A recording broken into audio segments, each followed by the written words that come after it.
Setiap orang yang berjalan untuk dirinya melangkahkan kakinya untuk menuntut ilmu,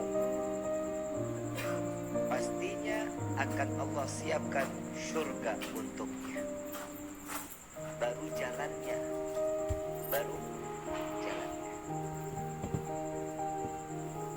Banyak lagi yang dikatakan di dalam hadis Nabi SAW. Barang siapa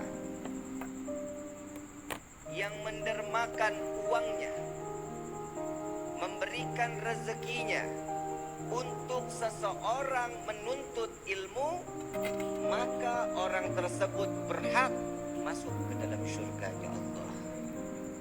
Jadi kita yang datang ke majlis ilmu ini, orang tua memberikan satu, istilahnya kalau kita bilang ongkos mungkin. Kita yang nuntut ilmu, orang tua kita dapat keberkahannya. Kita yang nuntut ilmu, keluarga kita dapat keberkahannya. Ini janjinya siapa? Baginda Nabi Muhammad sallallahu alaihi wasallam. Banyak kalau kita membahas tentang bagaimana ilmu-ilmu. Saat Nabi sallallahu alaihi wasallam mengatakan, dan Nabi sallallahu alaihi wasallam diajarkan oleh Allah betapa istimewa orang yang berilmu. Maka Allah Subhanahu wa taala mengatakan di dalam firman-Nya, "Qul Rabbi zidni ilma."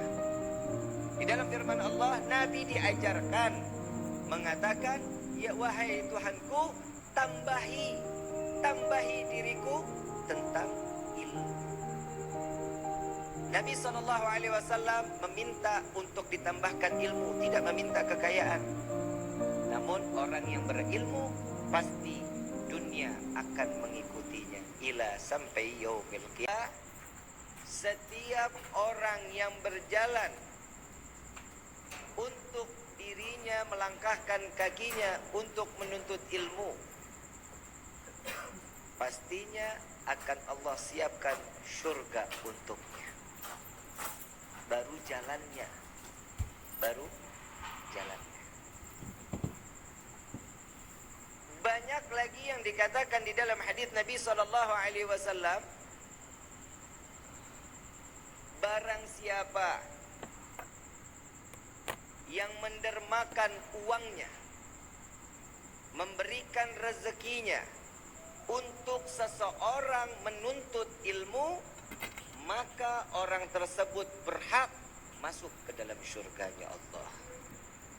Jadi kita yang datang ke majlis ilmu ini, orang tua memberikan satu, istilahnya kalau kita bilang ongkos mungkin. Kita yang nuntut ilmu, orang tua kita dapat keberkahannya. Kita yang nuntut ilmu, keluarga kita dapat keberkahannya. Ini janjinya siapa? Baginda Nabi Muhammad sallallahu alaihi wasallam. Banyak kalau kita membahas tentang bagaimana ilmu-ilmu. Saat Nabi sallallahu alaihi wasallam mengatakan, dan Nabi sallallahu alaihi wasallam diajarkan oleh Allah betapa istimewa orang yang berilmu. Maka Allah Subhanahu wa taala mengatakan di dalam firman-Nya, "Qul Rabbi zidni ilma." Di dalam firman Allah, Nabi diajarkan mengatakan, "Ya wahai Tuhanku, tambahi diriku tentang ilmu." Nabi SAW meminta untuk ditambahkan ilmu, tidak meminta kekayaan. Namun orang yang berilmu pasti dunia akan mengikutinya ila sampai yaumil qiyamah.